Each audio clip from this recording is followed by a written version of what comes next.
அனைவருக்கும் வணக்கம். தமிழர் ஊடகத்தின் வாயிலாக அர்ஜுன். இன்னைக்கு நாம பார்க்க போற காணொலியின் தலைப்பு திராவிடம் உருவாக்கிய வர்ணாசிர தர்மம். அதுதான் இந்த காணொலியின் தலைப்பு. இந்த காணொலியில பகுப்பாய்வு செய்ய போறோம். என்ன பகுப்பாய்வு செய்ய போறோம்னா, இப்ப சமீபத்துல கல்வியில் சிறந்த தமிழ்நாடு அப்படின்னு ஒரு விளம்பர மாடல், அவங்க திராவிட மாடல் ஒரு விளம்பர மாடல் அப்படின்னு காமிச்சிருந்தாங்க. மேடை ஏற்றி எல்லாரையும் பெருமை பேச சொன்னாங்க. ஆனா அது எவ்வளவு ஒரு தவறான ஒரு செயல் அப்படின்றத இந்த காணொலியில பார்க்க போறோம். மிக முக்கியமாக இரண்டு இயக்குனர்கள், அவங்க கல்விக்கு அவங்களுக்கு என்ன தொடர்புன்னு தெரியல. தமிழரசன் ஒரு தம்பியை, பச்சைமுத்தா என்னமோ அந்த தம்பியோட பேரு, ஏதோ ஒரு படம் எடுத்திருக்காரு. இன்னொருத்தர் குமாரராஜன் ஒரு இயக்குனர்னு நினைக்கிறேன். இவங்க ரெண்டு பேரும் எவ்வளவு தவறாக அந்த மேடையில ஏறி பேசினாங்க அப்படின்றதையும், எது ரொம்ப முக்கியம் அப்படின்றதையும் இந்த காணொலியில நம்ம பேச போறோம். இப்ப முதல்ல நம்ம என்ன பண்ண போறோம்னா, அந்த தம்பி பேரு பச்சைமுத்துன்னு நினைக்கிறேன். அவரு மேடையில ஏறி என்ன சொன்னார் அப்படின்னா, தனித்திறன் கல்விலாம் சில பேர் சொல்லுவாங்க, சச்சின் டெண்டுல்கர், லாரா, இளையராஜா அப்படின்லாம் சொல்லுவாங்க. ஆனா அதெல்லாம் ரொம்ப கிடையாது. நம்ம அதை ஏத்துக்க கூடாது. எல்லாருமே கல்வி கற்றுக்கொள்ள வேண்டும் அப்படின்னு சொல்றாரு. குமாஸ்தாக்கள் உருவாக்க வேண்டிய கல்வியை தான் நம்ம படிச்சுட்டு இருக்கோம் தம்பி பச்சைமுத்து அவர்களே. ரொம்ப முக்கியமா அண்ணன் சீமான் அவர்கள் இளையராஜா ஐயாவையும் சச்சின் டெண்டுல்கரையும் அண்ணன் ஏ ரகுமானையும் ஏன் சொன்னாங்கன்னா, அவங்க தான் மக்களுக்கு, பாமர மக்களுக்கு பாக்குறப்ப புரியும். ஓ, சச்சின் டெண்டுல்கர் அவர் தனித்திறன் கல்வியில இருக்காரு, இளையராஜா ஐயங்களா அவங்க தனித்திறன் கல்வியில இந்த 82 வயதுல சிம்பனி வாசிச்சுட்டு இருக்காங்க. அப்படி இருக்கிறப்ப நாம அந்த மக்களுக்கு எளிதில் புரியணும், பாமர மக்களுக்கு எளிதில் புரியணும் அப்படின்னா அவங்களுக்கு புரிஞ்சு கொள்ளக்கூடிய அளவுக்கோ இல்ல அவங்களுக்கு தெரிந்த நபர்களையோ தான் அண்ணனால சொல்ல முடியும்.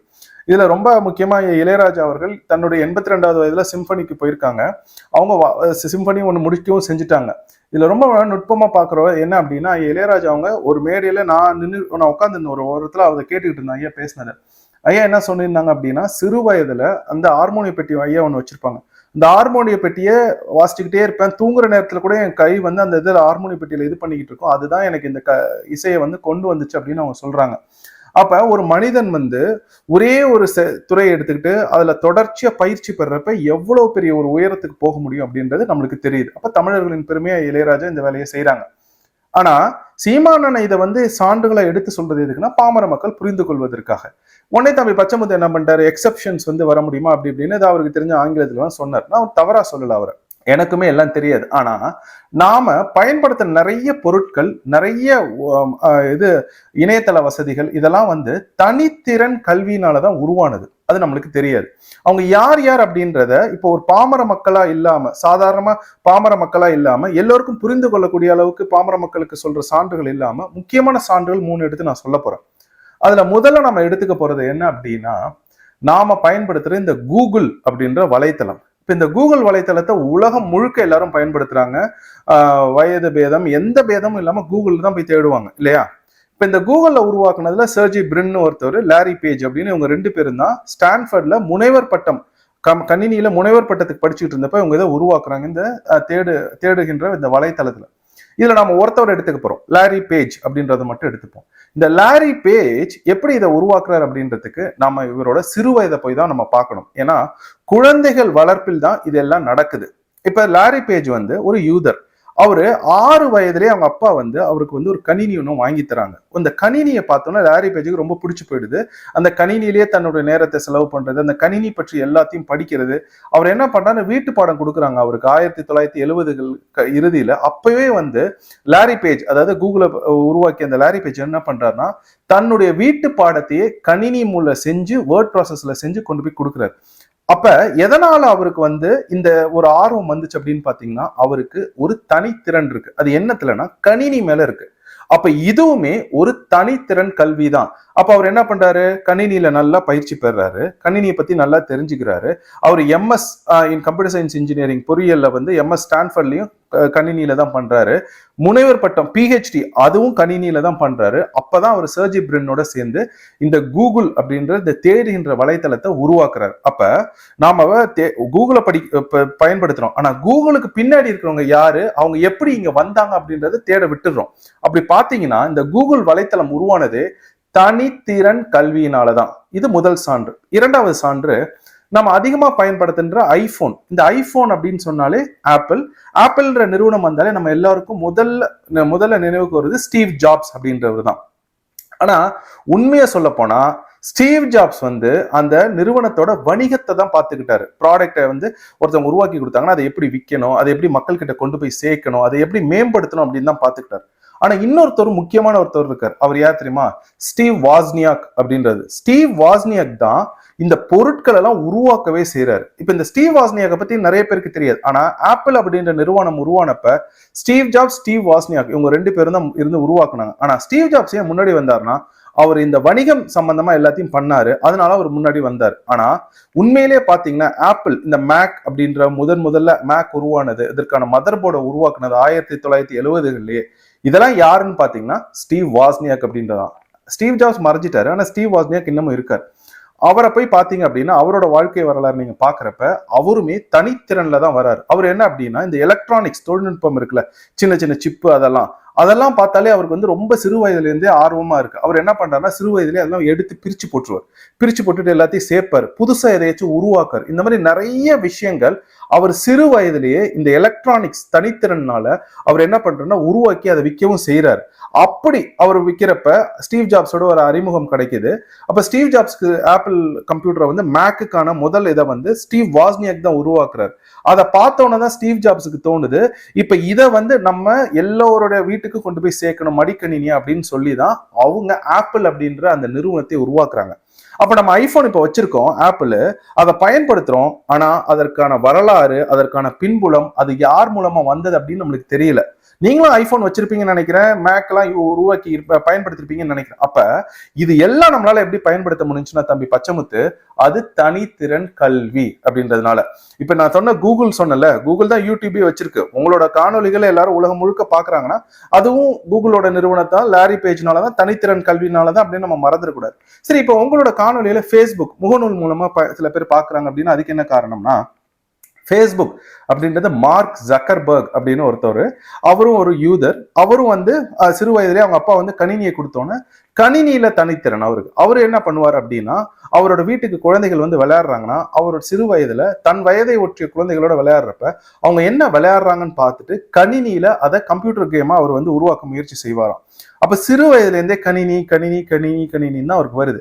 அவர் ஒரு காலகட்டத்துல ஹார்வர்டுக்கு போறாரு. ஹார்வர்ட்லயே இவர் அதை உருவாக்க ஆரம்பிச்சாரு. படிச்சுக்கிட்டு இருக்கிறப்பே அவர் என்ன பண்றாரு, எனக்கு கல்லூரி வேண்டாம் அப்படின்னு சொல்லிட்டு கல்லூரியில இருந்து வெளியில வந்து முகநூலை ஃபேஸ்புக்கை நண்பர்களோடு சேர்ந்து ஆரம்பிச்சு அது மிகப்பெரிய அளவுக்கு போகுது. இப்ப அதை தான் நம்ம வந்து உலகம் முழுக்க பயன்படுத்திக்கிட்டு இருக்கோம். அப்ப நம்ம பயன்படுத்துற ஒவ்வொரு பொருட்கள்லையும் ஒவ்வொரு இடத்துலையும் தனித்திறன் இருக்கு. நாம பொருட்களை பயன்படுத்துறோமே தவிர அந்த பொருட்களுக்கு பின்னாடி இருக்க அந்த வரலாறு இதெல்லாம் நம்ம தெரிஞ்சுக்கிறது கிடையாது. சும்மா சச்சினை சொல்றாங்க, சும்மா லாராவை சொல்றாங்க, சும்மா திராவிட சொல்றாங்க, இளையராஜாவை சொல்றாங்க அப்படின்லாம் கிடையாது. ஏன் உலகத்திலேயே மிக சிறந்த இயக்குனர் கிறிஸ்டபர் நோலன் அப்படின்றவர் வந்து சிறு வயதிலேயே கணினி ஒளி வாங்கி வச்சுக்கிட்டு அவரும் அவர் தம்பியும் சேர்ந்து 6 வயது 7 வயதிலேயே அவங்க படம் எடுக்க ஆரம்பிச்சிட்டாங்க. ஆனா அவரு இப்ப தனித்திறனால உலகம் முழுக்க அறியப்படுகின்றார். அவரோட படங்கள் மிகப்பெரிய அளவுல பேசப்படுகின்றது. திரைத்துறையில இருந்து ஒரு சான்றுக்காக நான் இதை வந்து உங்ககிட்ட சொன்னேன். அப்ப உதயநிதி ஸ்டாலின் அண்ணன் நம்மளுக்கு வாய்ப்பு கொடுத்துட்டாங்க அப்படின்றதுக்காக மேடை ஏறி உதயநிதி ஸ்டாலின் மனம் குளிரணும் அப்படின்றத சீமான் அண்ணனை மறைமுகமாலாம் தாக்க வேண்டாம், சரியா? உங்களுக்கு உண்மையிலேயே திறமை இருந்துச்சுன்னா உதயநிதி ஸ்டாலின் கிட்ட நீங்க போயிருக்க மாட்டீங்கன்னா உங்களை சொல்லி குற்றம் இல்லை. ஏன்னா அவரே ஒரு ப்ராடக்ட் ஆஃப் நெப்போட்டிசம். அவங்க அப்பா இல்லைன்னா அவருக்கு ஒண்ணுமே கிடையாது. அவரு தமிழ் திரையுலகத்துல வந்து ஒரு கிரியேட்டிவ் ஃபீல்டு, மக்கள் வந்து சிந்திச்சு எடுக்கிற படங்களை எல்லாம் கட்டுப்படுத்தி இவர் யாரை வைக்கிறாரோ தமிழ் திரையுலகத்துல என்னது எடுப்பார் கைப்பிள்ளி மாதிரி எல்லாரையும் வச்சு அவங்க நீங்க எல்லாம் பேசுறீங்க. அதுதானே. நம்மளால காந்தாரா மாதிரி ஒரு படத்தெல்லாம் உருவாக்க முடியாது. ஏன் தெரியுமா? காந்தாரா படம்லாம் அந்த மண்ணை சேர்ந்தவன் படத்தை உருவாக்குற தம்பி ரிஷப் ஷெட்டி மாதிரி ஆட்கள். ஆனா எப்ப உதயநிதி ஸ்டாலின் தமிழ் திரையுலகத்துக்கு வந்தாரோ அன்னைக்கு பிடிச்சிச்சு சனியன் தமிழ் திரையுலகத்துக்கு. அவர் மனசு குளிர்ன்றதுக்காக நீங்க சீமானன் எல்லாம் பேச வேணாம். தைரியம் இருந்தா வாங்க, நம்ம உட்காந்து மேடை போட்டு பேசுவோம், எந்த கல்வி மிக முக்கியமானதுன்னு பேசுவோம். இந்த காணொலி இறுதியில அதையும் நான் சொல்றேன். இப்ப அடுத்தது நம்ம பார்க்க போறது தியாகராஜா. இந்த தியாகராஜா குமாரராஜா அவர் என்னமோ ஒரு பேரு. அவர் ஏஞ்சி சொல்றாரு, துரோணாச்சாரியா வந்து கல்வி கற்க விடல, ராஜாஜி வந்து கல்வி கற்க விடல அப்படின்னு. உங்க எல்லாருக்கும் நான் ஒரு உண்மையை சொல்றேன். மிக மோசமான ஒரு வர்ணாசிர தர்மத்தை திராவிடம் உருவாக்கி வச்சிருக்கு. அது என்ன தெரியுமா? அரசு பள்ளிகள்ல படிக்கிற மாணவர்கள் மருத்துவர் கனவை நம்ம வந்து மறந்துடணும் அப்படின்ற ஒரு நிலைமையை அவங்க திராவிடம் உருவாக்கியிருக்காங்க. இதை நீங்க நம்பல. இப்ப இந்த குமாரராஜாக்கு நம்ம பதில் சொல்லுவோம். என்ன அப்படின்னா, துரோணாச்சாரியா, ராஜாஜி, இந்த புராண காலம், இதிகாசம் இதெல்லாம் விட்டுட்டு நிகழ்காலத்துக்கு வாங்க. நிகழ்காலத்துல இந்த 60-70 வருடங்களா திராவிடம் தான் ஆட்சி செய்யுது தமிழ்நாட்டை அப்படின்னா அது எவ்வளவு மோசமான ஒரு ஆட்சி 50 வருடங்களா அவங்க கொடுத்துருக்காங்கன்றதை நம்ம பார்ப்போம். இதற்கான சான்று ஏ.கே. ராஜன் இந்த குழுவை அமைச்சது திராவிட மாடல் அரசு. இந்த திராவிட மாடல் அரசுல ஏ.கே. ராஜன் அறிக்கையை வந்து தாக்கல் பண்ணார் நீட்டுக்காக. அந்த நீட்டுக்கான பக்கம் இதுதான். அந்த அறிக்கையில இருந்து பக்கம் 63 நான் எடுத்து வச்சிருக்கேன் இங்க. இதை பத்தி தான் நம்ம பேச போறோம் இன்னைக்கு. என்ன அப்படின்னா, திராவிடம் எப்படி வர்ணாசிரம தர்மத்தை உருவாக்கி இருக்குன்னா 2 கோப்புகள் எடுத்துக்க போறோம். முதல் கோப்பு 2025 மே மாதம் நினைக்கிறேன். இந்த 12வது படிக்கிற மாணவர்கள் எவ்வளவு தேர்ச்சி பெற்றாங்கன்னா, அரசாங்கம் திராவிட மாடல் அரசாங்கம் வெளியிட்ட ஒரு அரசாணை. அதுல பக்கம் 10ல மிக முக்கியமான ஒரு தகவல் ஒண்ணு கொடுக்கப்பட்டிருக்கு. அது என்னன்னா, அரசாங்க பள்ளிகள்ல இருந்து 12th ஸ்டாண்டர்ட் படிக்கிற மாணவர்கள் தேர்வு எழுதுறாங்கன்னா 3 லட்சம் பேர், தோராயமா 3 லட்சம் பேர் எழுதுறாங்க. சரிங்களா? மொத்தமா 8 லட்சம் பேர் கிட்ட எழுதுறாங்கன்னு அது தகவல் இருக்கு. அதுல 3 லட்சம் பேரை நம்ம எடுத்துப்போம். இப்ப ஒவ்வொரு வருடமே 3 லட்சம் பேர் அரசாங்க பள்ளிக்கூடங்கள், அதாவது கவர்மெண்ட் அரசாங்க பள்ளிக்கூடங்கள்னா கவர்மெண்ட் ஸ்கூல்ல படிக்கிற மாணவர்கள் 12வது எழுதுற 3 லட்சம் பேர். இந்த 3 லட்சம் பேர்ல எத்தனை பேர் மருத்துவர்கள் ஆகிறாங்க அப்படின்னு உங்களுக்கு தெரியுமா? இதுல ஒரு தங்கச்சி ஒருத்தங்க காந்தலட்சுமியா, நாங்கள் எல்லாரும் மருத்துவர் ஆக்குவோம், நாங்க எல்லாரையும் மருத்துவர் ஆக்குவோம்ன்றாங்க. எத்தனை பேர் மருத்துவர் ஆக்குறாங்கன்ற உண்மையை நான் இப்ப சொல்றேன், அதை மட்டும் கேளுங்க. இது நீட்ல பக்கம் 63 ஏ.கே. ராஜன் அறிக்கையில இருந்து எடுத்தது. 3 லட்சம் பேருக்கு எடுத்துட்டு அதுல எத்தனை பேர் ஆகியிருக்கான்னு சொல்றேன். 2014-15 38 பேர். 3 லட்சம் எங்க இருக்கு, 38 எங்க இருக்கு. 2015-16 36 பேர், 3 லட்சத்துல இருந்து 36 பேர். 2016-17 3 லட்சத்துல இருந்து 34 பேர். இது எல்லாமே நீட்டுக்கு முன்னாடி. நீட் வந்ததுக்கு அப்புறம் 2017-18 3 லட்சத்துல 3 பேர் தான் மருத்துவர்கள் இருக்காங்க, அரசாங்க பள்ளிக்கூடத்துல படிச்ச மாணவர்கள். 2018-19 5 பேர், 2019-20 6 பேர், 2020-21 11 பேர். அப்புறம் எடப்பாடி அவர்கள் வந்து 2020-21 7.5% கொடுத்தனால 336 பேர் 3 லட்சம் பேர்ல மருத்துவர் ஆகுறாங்க.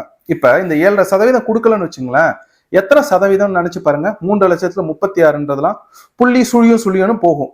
இதுதான் திராவிடம் உருவாக்கிய வர்ணாசிரமம். 3 லட்சம் எங்க இருக்கு, 36 எங்க இருக்கு. ஒரு வருடத்துக்கு 4000 பேர் மருத்துவர் ஆகிறான்.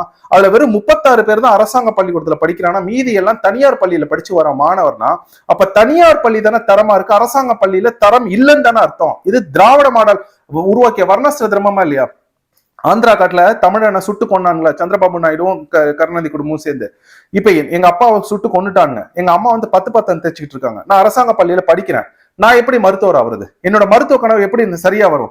99% என்னால மருத்துவர் ஆக முடியாது. ஏன்னா புள்ளி சுழியும் தான் வந்து மருத்துவரே ஆக முடியுது 3 லட்சம் பேர்ல. இதுதான் திராவிடம் உருவாக்கிய வர்ணாசிரமம். துரோணாச்சாரிய கிட்ட ஏன் போறீங்க? அது ஒரு இதிகாசம், புராண கதை. ராஜாஜி கிட்ட ஏன் போறீங்க? இப்ப நடக்கிற இந்த திராவிட மாடல் ஆட்சியில அரசாங்க பள்ளியில இருந்து எத்தனை மாணவர்கள் இங்க மருத்துவர்களா இருக்காங்கன்னு தரவு தர முடியுமா? ஸ்டாலின் ஆட்சி ஏற்றதுக்கு அப்புறம் 2021 இருந்து இப்ப வரைக்கும் 25 வரைக்கும் ஒவ்வொரு வருடமும் எத்தனை மாணவர்கள் அரசாங்க பள்ளிக்கூடத்துல இருந்து இப்படி வந்தாங்கன்னு சொல்ல முடியுமா? இந்த ஏ.கே. ராஜன் அறிக்கையில இருக்குல்ல, ஏன் பாட மாட்டாங்க? ஏன்னா இவங்க கொடுக்க மாட்டாங்க. அப்ப புரியுதா? அதே நிலையத்துல, அதே இடத்துல, அதே மேடையில நீங்க மட்டும் ஜவஹர் நேசனையும் பெருமதிப்பிற்கும் பிரின்ஸ் கஜேந்திர பாபையும் ஏத்தி விட்டுருந்தீங்கன்னா இந்த தரவுல வச்சு கிழிச்சு எடுத்திருப்பாங்க. அப்ப என்ன பண்றது? சும்மா விளம்பரம்.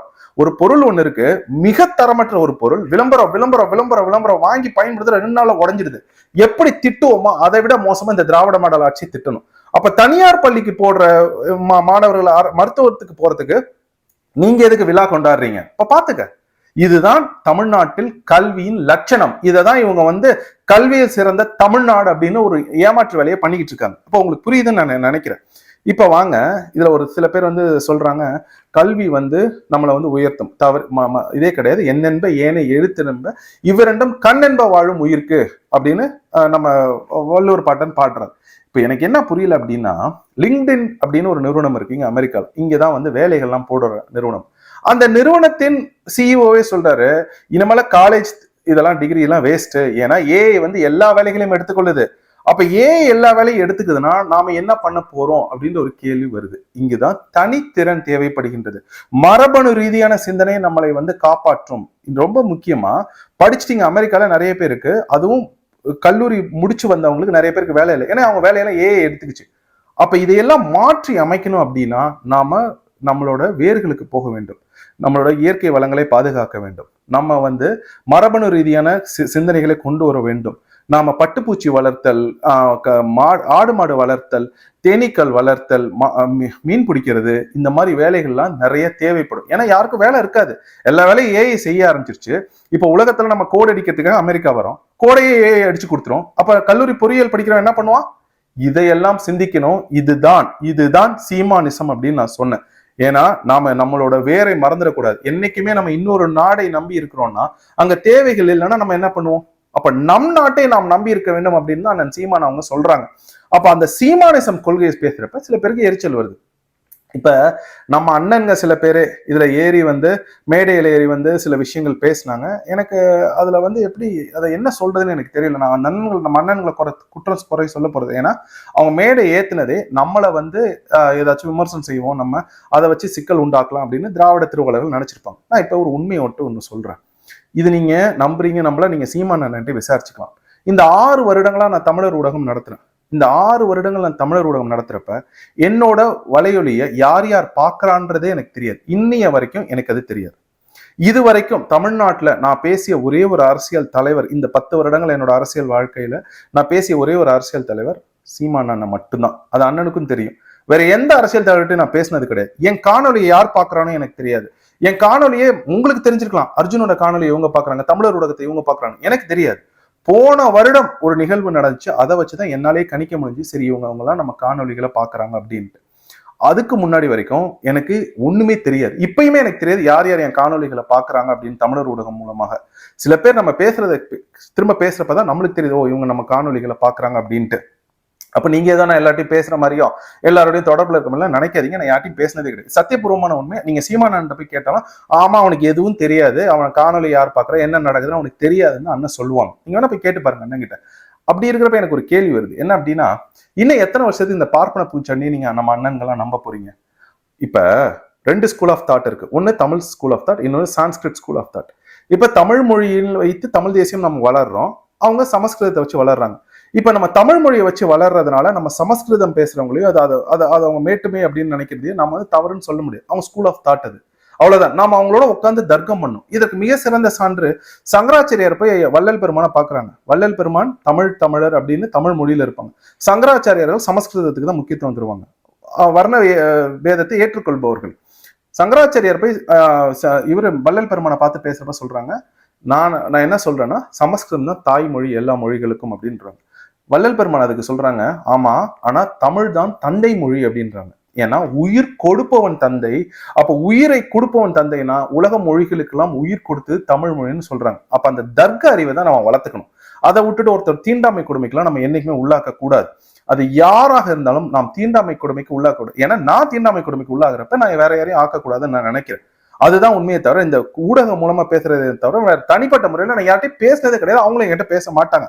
இதுதான் சத்தியபூர்வமான உண்மை. இதுல எனக்கு என்ன கேள்வினா, அதாவது தமிழரசன் முகத்தை உடைச்சு அதை சிதைவு பண்ணி அதை அவங்க அம்மா என் மகனே இல்லைன்னு சொன்னாங்களே, இதற்கு காரணம் பார்ப்பனர்களா தெலுங்கர்கள். சென்னை அப்படின்ற நகரத்தை நீ முழுசா முழுங்கிட்டு அங்க எல்லா ரியல் எஸ்டேட் ஏஜென்ட்டும் தெலுங்கர்களா இருக்காங்களே, இதுக்கு காரணம் தெலுங்கர்களா தெலுங்கர்கள். ஆந்திரா காட்டுல கொண்டு போய் சந்திரபாபு நாயுடும் கருணாநிதி குடும்பம் சேர்ந்து நம்ம சுட்டு கொன்னாங்களே, இதற்கு காரணம் பார்ப்பனர்களா தெலுங்கர்கள். இன்னைக்கு தமிழ்நாட்டுல சின்ன திரை, பெரிய திரை, ஊடகத்துறை, அரசியல் துறை எல்லா இடங்களையும் நீங்கி அவங்க மட்டும்தான் இருக்காங்க. தமிழர்களுக்கு வாய்ப்பே கொடுக்கல. இதற்கு காரணம் பார்ப்பனர்களா தெலுங்கர்கள். இன்னைக்கு தமிழ் மொழி தமிழ்நாட்டுல இல்ல, எங்கேயுமே தமிழ் மொழி இல்லாம போனச்சு. இதுக்கு காரணம் பார்ப்பனர்களா தெலுங்கர்கள். 2000-3000 வருஷம் 4000 வருஷமா பார்ப்பனர்கள் நம்ம கூட இருக்காங்க. அப்பெல்லாம் தமிழனுக்கு கல்வி இல்லாம அவங்க எல்லாருமே கல்வி அறிவு பெற்றிருந்தார்கள், எல்லா தமிழர்களும். கடைசியா ஒரு 500 வருடங்கள் தமிழனுக்கு கல்வி இல்லாம பண்ணது பார்ப்பனர்களா தெலுங்கர்கள். தவறு எங்க இருக்கோ அந்த தவறை சுட்டி காட்டி நாம் பேச வேண்டும். இப்ப தம்பி மாரி செல்வராஜ் படம் எடுக்கிறாரு, தம்பி மோகன் அப்படின்ற ஒருத்தர், சத்ரியன் மோகன் அப்படின்ற ஒரு படம் எடுக்கிறார். 2 பேரும் படம் எடுக்கிறாங்க, அது அவங்களோட கருத்து உரிமை. அந்த மாதிரி ஒவ்வொரு ஸ்கூல் ஆஃப் தாட் இருக்கும். அவங்க ஸ்கூல் ஆஃப் தாட் வேற அப்படின்றதுனால நான் போய் தீண்டாமை கொடுமைக்கு உள்ளாரி சண்டை போட மாட்டேன். அவங்க கிட்ட உட்காந்து வாதம் பண்றது, தர்க்கம் பண்றதுக்கு நம்ம ஏத்துக்கணுமே தவிர, கஞ்சா விற்கிறவன், சாராய வியாபாரிகள், மணல் கடத்துறவன், மலையை உடைச்சு விற்கிறவன், இவங்கெல்லாம் பெரிய ஆளா வச்சுட்டு அவங்கள நம்ம தீண்டாமை கொடுமைக்கு உள்ளாக்குறோம் அப்படின்னா நாம் தான் பேச்சுரிமை அப்படின்னா என்னன்னு தெரிஞ்சுக்காம இருக்கும் அப்படின்றதோட இந்த காணொலியை நான் முடிக்கிறேன். அப்போ உங்களுக்கு புரியுது, திராவிடம் வர்ணாச தர்மத்தை தமிழ்நாட்டில் உருவாக்கி வைத்திருக்கின்றது. அதை மறைப்பதற்காக கல்வியில் சிறந்த தமிழ்நாடு அப்படின்ற ஒரு போலி ஒரு நிகழ்ச்சியை அவங்க உருவாக்கி வச்சிருக்காங்க. இந்த காணொலி உங்களுக்கு பிடிச்சிருந்துச்சா மற்றவர்களும் பகிருங்கள். மிக்க நன்றி.